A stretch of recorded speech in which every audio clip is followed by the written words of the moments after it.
This isn't a story about revenge. This is a story about what happens when a mother's love becomes a weapon. I was standing in the executive parking lot of Meridian Tech Solutions on a Tuesday morning when I realized my daughter had been lying to me for 3 months. Not the kind of lie that breaks trust, the kind that breaks your heart. Rebecca had called me 2 nights before, her voice bright and cheerful, telling me about her new position as Senior Systems Analyst at one of Denver's top software companies. She talked about the challenging projects, the collaborative team environment, the mentorship from her manager. Her husband Bradley had gotten her the interview through his mother, Patricia, who'd been with Meridian for 15 years as VP of Operations. "It's everything I hoped for, Dad," Rebecca had said. "Bradley's mom has been so supportive." But when I pulled into that parking lot at 8:30 in the morning with a box of her favorite donuts from the bakery near my house, planning to surprise her on her way in, I saw something that made my blood run cold. My daughter was emptying trash cans in the parking lot. She wore a gray maintenance uniform with facilities printed across the back. Her hair was pulled into a ponytail under a company cap. She was dragging a wheeled bin between the rows of luxury cars, stopping at each trash receptacle to collect the bags. I sat in my truck, frozen, watching her work. She moved with her head down, shoulders hunched. This wasn't the confident woman who'd graduated summa cum laude with a computer science degree from CU Boulder. This wasn't the analyst who'd spent 5 years at a respected firm before leaving to join what she called her dream company. This was someone who'd been broken. I waited until she finished with the parking lot and headed toward the building. Then I followed her. The lobby was all glass and steel, with Meridian's logo gleaming on the wall. I signed in as a visitor, telling the receptionist I was there to see my daughter. The young woman's expression flickered with something I couldn't quite read. "Rebecca Chen is in facilities maintenance," she said carefully. "She's probably in the East Wing right now." I found her on the 3rd floor, on her hands and knees, scrubbing coffee stains from the carpet outside a conference room. Through the glass walls, I could see a meeting in progress.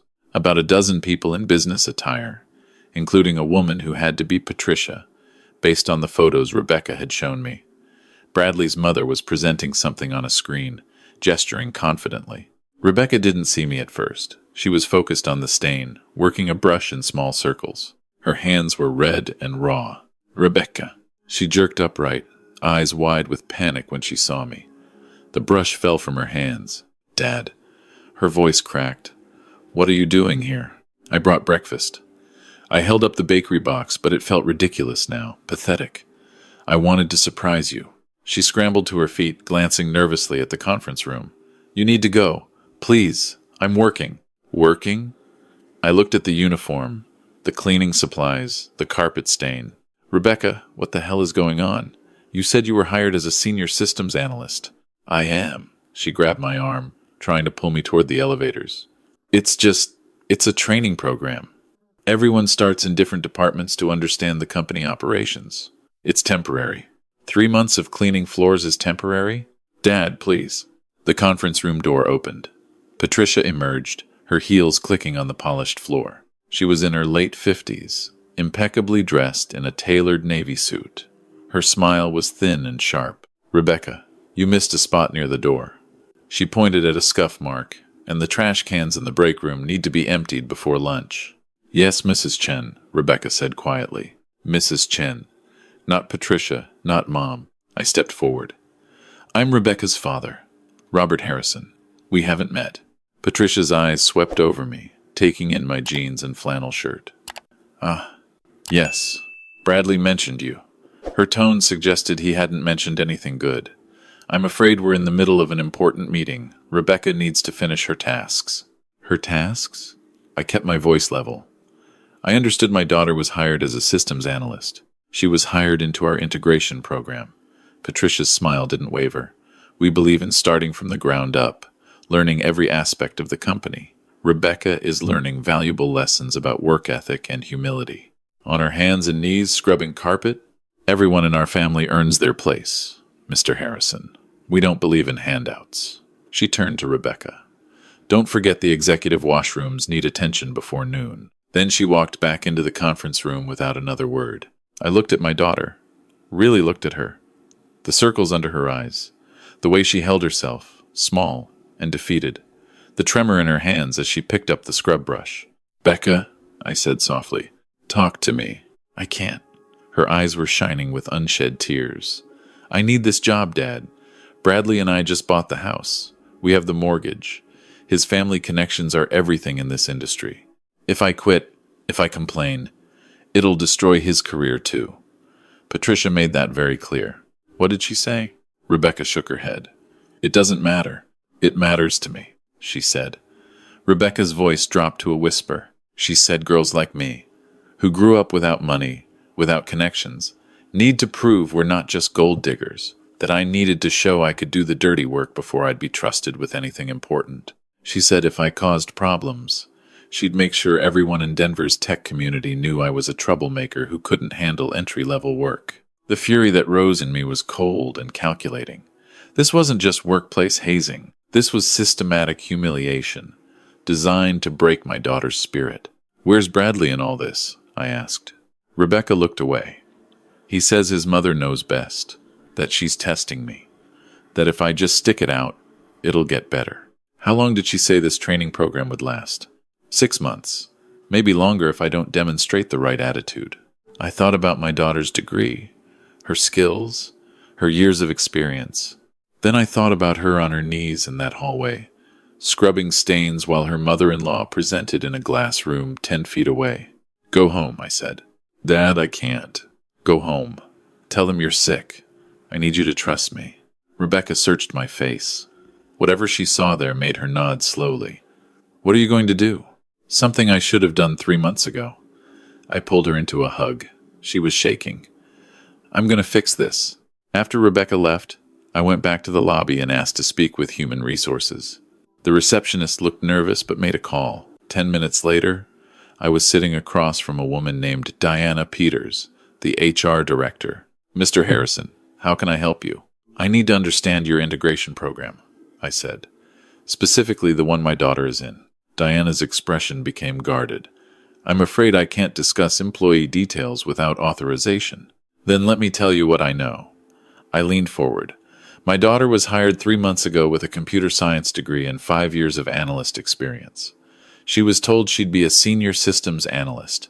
Instead, she's been cleaning toilets and scrubbing floors for 12 weeks. Her supervisor is her mother-in-law, and she's been threatened with blacklisting if she complains. Diana's face went pale. "That's not. We don't have an integration program like that." "Excuse me? Our integration program is 2 weeks of job shadowing across departments. It's for all new hires. Everyone wears business attire and works alongside staff. No one does facilities work unless they're hired for facilities." She pulled up something on her computer. "What's your daughter's name?" "Rebecca Chen." Her fingers flew across the keyboard.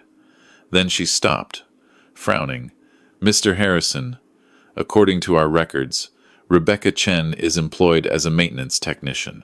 Entry level, minimum wage." The room seemed to tilt. "That's impossible. She was hired as an analyst."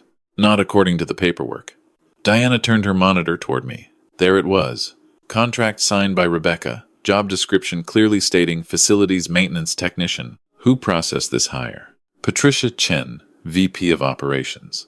She has hiring authority for her division. I sat back, understanding washing over me. Patricia had changed the position after Rebecca signed. Or she'd never intended to hire her as an analyst at all. This was planned from the beginning. A way to humiliate my daughter, to put her in her place, to show her she wasn't good enough for Patricia's son. "Does Rebecca know about this?" Diana asked quietly. "She thinks she's in a training program." Diana closed her eyes. "Mr. Harrison, this is fraud. This is abuse. I need to report this immediately." "Not yet," I said. "Give me 24 hours. "I can't. 24 hours. Then you can report whatever you want. But I need to handle this my way first." Diana studied me for a long moment. Then she nodded. 24 hours. But if this isn't resolved, I'm going to the CEO, and probably the labor board. Fair enough. I left Meridian and drove to my office. I'd retired from active management of Harrison Industrial Solutions 2 years ago, but I still kept an office in the building downtown. The company manufactured industrial cleaning equipment and supplies. We'd grown from a small operation I'd started in my garage 40 years ago to a mid-sized firm with clients across the western states. My successor, Linda Martinez, looked up in surprise when I walked into her office. "Robert, everything okay?" "I need a favor," I said, "and I need information." By 6 o'clock that evening, I knew everything I needed to know about Meridian Tech Solutions. They were one of our clients. Not a huge account, but steady. They bought supplies for their facilities department quarterly. The contract was up for renewal in 3 weeks. More importantly, Meridian was in trouble. Their stock had dropped 18% in the last year. They'd lost 2 major contracts to competitors. And according to my sources in the industry, they were hemorrhaging talent. Good people were leaving because of toxic management. Patricia Chen's name came up repeatedly in exit interviews that Linda's people managed to obtain through professional networks. Authoritarian, plays favorites, creates hostile environment, retaliates against anyone who challenges her. The company was vulnerable. I spent the next day making calls. I contacted 3 of Meridian's biggest clients, companies I'd done business with for years. I called the headhunter who'd placed some of their top engineers. I reached out to members of Meridian's board of directors that I knew through various business associations. I didn't say much, just asked questions, expressed concern about stability, mentioned that I'd heard troubling things about their management culture. Seeds planted. That evening, I called Rebecca. "How are you feeling?" "Confused," she admitted. "Patricia called me 6 times today. Bradley's upset that I left work. He says I'm jeopardizing everything. Do you trust me?" "Of course." "Then I need you to go back tomorrow. 1 more day. Can you do that?" Silence. "Then, what are you planning, Dad?" "To show you that you never needed their approval. You just needed someone to believe in you." The next morning, I put on my best suit and arrived at Meridian at 9 o'clock. I asked for the CEO, Marcus Brennan. "Do you have an appointment?" the receptionist asked. "No. But tell him Robert Harrison from Harrison Industrial would like to discuss a significant business opportunity." Marcus saw me within 15 minutes. He was younger than I expected, maybe 50, with the harried look of someone fighting to keep a sinking ship afloat. His office was impressive, all dark wood and leather, but I noticed the tension in his shoulders, the way his eyes kept darting to his phone. "Mr. Harrison, thank you for stopping by. I understand you wanted to discuss an opportunity?" "I wanted to discuss your company's future," I said, "and whether it has one." His expression hardened. "I'm not sure I appreciate. You've lost 18% of your market value in 12 months. Your voluntary turnover rate is 40%. 3 of your major clients are actively evaluating competitors. And you have a VP of operations who's systematically destroying your company culture." Marcus sat down slowly. "You've done your homework. I have a personal interest." I told him everything. About Rebecca. About the fraudulent job offer, about Patricia's abuse of authority, about Diana Peters' discovery in HR. "I can verify all of this," I said, "and I'm prepared to make it public. Your labor practices, your hostile work environment, your executives committing fraud. It'll be in the papers by next week. Or," his voice was tight, "or you fix it. Today. What exactly do you want?" "I want Patricia Chen removed from her position. I want my daughter placed in the job she was actually hired for, with full back pay for the difference in wages. I want a formal apology from this company. And I want you to conduct a full audit of Patricia's hiring practices, because I guarantee Rebecca isn't the only person she's done this to.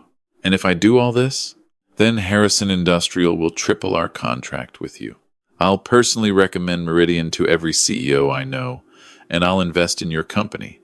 You need capital and credibility. I can provide both." Marcus stared at me. "You'd invest in us? After what happened to your daughter? I'd invest in a company that's willing to make things right, that's willing to root out corruption and rebuild culture. That's the kind of company worth saving." I leaned forward. "But if you protect Patricia Chen, if you sweep this under the rug, then I'll use every resource I have to make sure everyone knows what kind of operation you're running here." He was quiet for a long time. Then he reached for his phone. "Get me Diana Peters in HR, and have Patricia Chen report to my office immediately." 30 minutes later, I watched through the glass walls of Marcus's office as Patricia Chen's face went from confident to confused to furious. I couldn't hear the conversation, but I saw Marcus slide documents across his desk. Saw Patricia's hands shake as she read them. Saw her mouth form words that were probably threats or denials. Then I saw Marcus point to the door. Patricia stormed out, her face red. She saw me sitting in the waiting area and stopped. You. The word was pure venom. You did this. No, I said calmly. You did this. The moment you decided to humiliate my daughter, you sealed your own fate. I'll sue. I'll destroy you. With what evidence? The fraudulent employment contracts? The HR violations? The documented abuse? I stood up. You made a career out of breaking people who couldn't fight back. You just picked the wrong person's daughter. Security escorted her from the building. Diana Peters came to get me after Patricia was gone. Mr. Brennan wants to see you and Rebecca together. She's here? She came in this morning for her shift. Mr. Brennan asked her to wait. They'd put Rebecca in a conference room. She looked terrified, still in that gray maintenance uniform. When she saw me, she stood up quickly. Dad? What's happening? They said Patricia was fired. They said I needed to talk to the CEO. Am I being fired too? Sit down, honey. Marcus Brennan entered with Diana and another man in a suit. Miss Chen, Marcus began, I owe you an apology. Several apologies, actually. What happened to you was fraud. It was abuse, and it should never have occurred at this company. Rebecca looked between us, bewildered. Marcus continued, Patricia Chen has been terminated, effective immediately. We're conducting a full investigation into her practices. You were hired as a Senior Systems Analyst. That's the position you'll hold, with full back pay for the wage difference over the past 3 months. We're also offering additional compensation for the hostile work environment you endured. I don't understand, Rebecca whispered. Deanna spoke up. Patricia changed your employment contract after you signed it. You never saw the final version. You thought you were in a training program. You weren't. You were deliberately placed in a position meant to humiliate you. Rebecca's hand went to her mouth. Why? Because she's a bully, I said quietly. Because she wanted to prove you weren't good enough for her son. Because she could. Was, Marcus corrected, past tense. Miss Chen, I hope you'll give us a chance to make this right.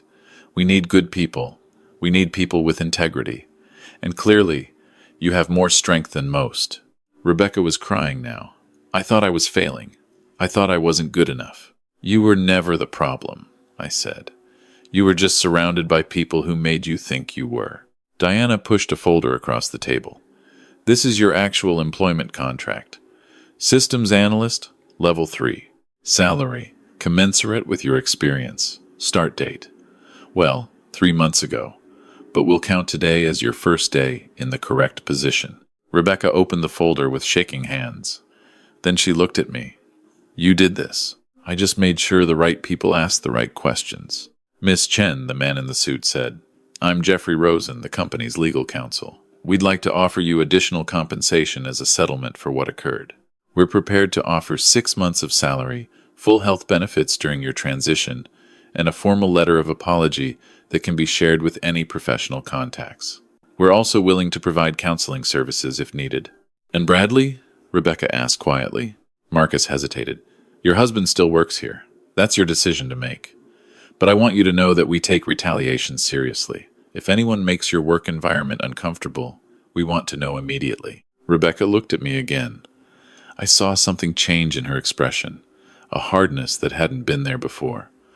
I'll think about your offer, Mr. Brennan. Right now, I need to talk to my husband. We left together, Rebecca still in her maintenance uniform. In the parking lot, she stopped and turned to me. How did you do it? I reminded them that bad management has consequences, that companies can't succeed when they're built on cruelty. You threatened them. I gave them a choice. They chose correctly. She was quiet for a moment. Then Bradley knew. What? About the contract. About his mother's plan. He knew I was hired as a maintenance tech. He kept telling me it was temporary, that I just needed to stick it out. Her voice was hard now. He lied to me for 3 months while I scrubbed his mother's floors. I didn't say anything. Some realizations have to come on their own. I'm filing for divorce, Rebecca said. Today. Are you sure? He watched me break and did nothing. He chose his mother over me. Over us. She looked at the Meridian building. I don't need this job. I don't need his family's connections. I just need to remember who I was before I let them make me small. And who was that? Someone who graduated top of her class. Someone who built a career on her own merit. Someone whose father taught her that she didn't need anyone's permission to be excellent. I pulled her into a hug. She was still shaking, but it was different now. Not fear. Anger. The good kind. The kind that rebuilds. 6 months later, Rebecca had her own office at Meridian. She'd led the team that rebuilt their data security infrastructure, a project that brought back 2 of the clients they'd lost. Marcus had promoted her to senior lead analyst. Her salary had doubled. Bradley had transferred to their satellite office in Phoenix. They never spoke. Patricia Chen tried to sue for wrongful termination. The case was dismissed when Diana Peters presented evidence of 12 other employees Patricia had mistreated through similar schemes. 2 of them joined the complaint. Patricia settled quietly and left the tech industry entirely. Meridian's stock recovered. Marcus cleaned house in operations, bringing in new managers who valued people over politics. The company culture started to heal. Harrison Industrial tripled that contract, as promised. I invested a significant amount in Meridian's restructuring fund, and I made sure every CEO in my network knew that Marcus Brennan was the kind of leader worth supporting. Rebecca met someone new, an engineer named Alex who worked at a different company, who'd never heard of Patricia Chen and didn't care about family connections. Someone who looked at my daughter and saw exactly what I'd always seen: brilliance, resilience, and quiet strength. I was sitting on my porch one evening when Rebecca came by with dinner. We ate and talked about work, about Alex, about her plans to maybe start her own consulting firm someday. "Dad," she said as she was leaving, "I never asked. Why did you help me that way? You could have just told me to quit, to walk away." "Because walking away doesn't fix the problem," I said. "It just moves it to the next person. Patricia would have found another Rebecca to torment, another person to break. So you did it for other people?" "I did it because you're my daughter. Because I raised you to believe that hard work and integrity matter, and I wasn't about to let anyone make you doubt that." I stood up and hugged her. "You didn't need rescuing, Becca. You just needed someone to level the playing field so you could fight your own battle. I'm glad it was you." "Me too." After she left, I sat on that porch watching the sun set over the mountains. I thought about justice and revenge and the difference between them, about power and how it's used, about the responsibility that comes with being a parent, even when your children are grown. This isn't a story about revenge.